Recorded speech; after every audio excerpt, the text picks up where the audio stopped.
Hello guys, welcome back to our YouTube channel How to Use Basics. In today's video, we are going to learn how to get boosters in Candy Crush Saga. So without any delay, let's get started.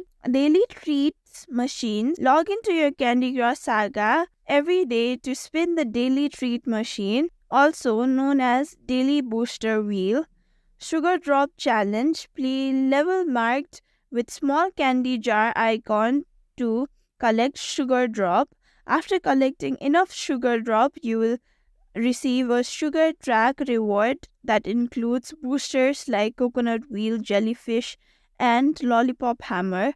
Special events and challenges. Participate in limited time event challenges and quests that offers reward booster. Ranking up.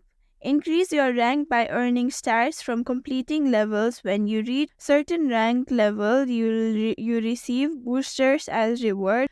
Purchase boosters, buy boosters from the in-game store using real money or in-game currency. Candy Crush has special offers or sales where you can get multiple boosters or for a low price, and it's done. Thank you for watching this video. Make sure you like, share, and subscribe to our YouTube channel for more such content.